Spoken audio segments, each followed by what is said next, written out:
in our society, we tend to put more focus on females with body image, but I think people in general have body image issues. Our society with social media and everything puts a lot of pressure on people to fit into what we consider to be normal. You know, and if you're outside that box, then obviously you're looking at yourself in a negative manner.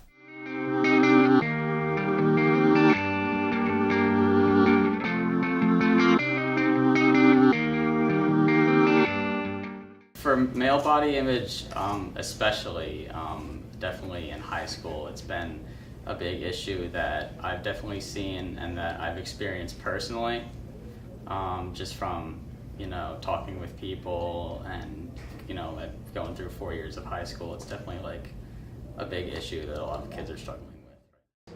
But I believe it's always been a problem, but it hasn't really been, it hasn't really had light shed on it until fairly recently. You know, for me, a lot of people call me, you know, overweight. You know, I'm definitely not, you know, the lightest kid out there. But I think that having the perception of, you know, having that perfect body image, you know, it's really hard, you know, and it's definitely, you know, something in society that everybody has to try to be perfect. You know, 8th grade, it was terrible, absolutely terrible. Last year when I finally, you know, started, you know, hitting a growth spurt,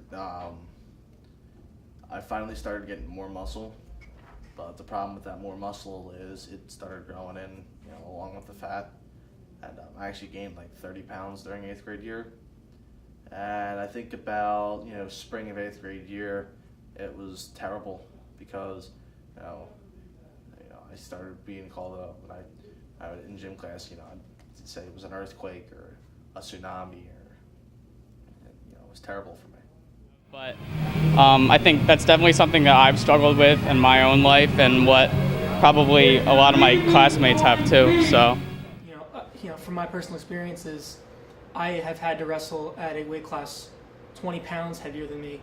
So before a match, I've had to drink upwards of about 3 gallons of water to gain weight, and I've also had to cut weight by, you know, wearing 3 different sweatsuits and just running around as much as possible and not eating anything all day. And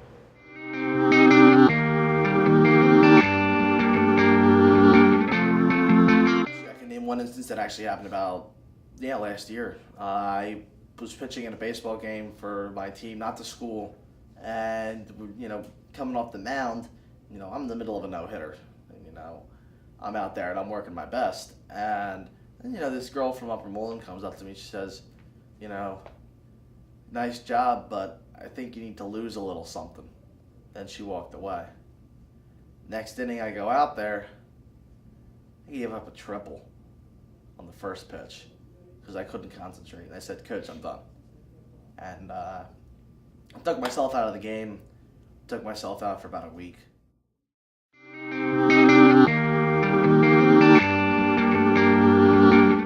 I connected with this thing right off the bat when I read it because, I mean, on the first paragraph, he talks about how he started off at 135 at 5'6", and how that was really small for his sport.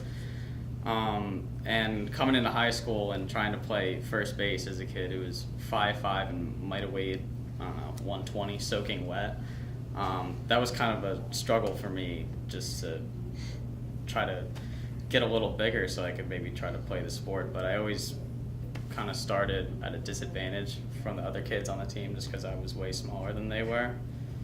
So I definitely connected with that part of the story. I think what really struck me though is that he started out just as like a normal kid. He says he just wanted to play like the guys on SportsCenter, and it just shows that it can happen to anyone really. I mean, no one gets a ticket out of being susceptible to these things. Like, it's not just, oh, it's not going to happen to me, but it can happen to anyone. I mean, I can definitely relate with the fact that he went so far. He went so far as to get to where he wanted to go. He went to extreme lengths to get to where he wanted to be. And I could relate with that with, you know, wrestling and you know, although I was never really the smaller kid, I was always one of the bigger guys. And my struggle was always, you know, losing weight and, you know, having to, you know, I didn't go as far as becoming anorexic, but I would go a couple days without eating, or, you know, had to go to the extent of having to purge myself, or, you know, just really, you know, putting on, you know, sweatsuits after sweatsuits and running for, you know, as long as I could without passing out. And, you know, I can really relate with having to go that extreme extra mile. Looking at the coaches, I know, you know, for wrestling, you know, guys trying to make weight. You know, I saw, you know, I saw how you looked when you didn't eat for 3 days. Your face was paler than this piece of paper.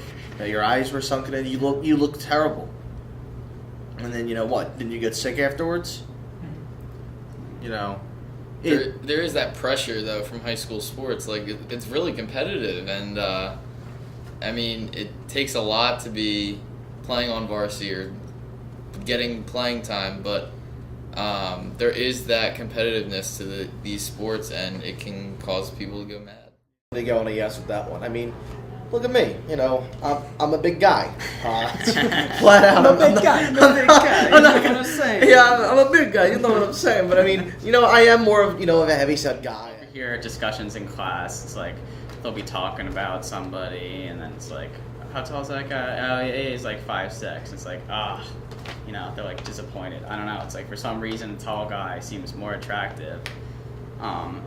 And I don't know. That seems unfair to me. You know, short guys get no love.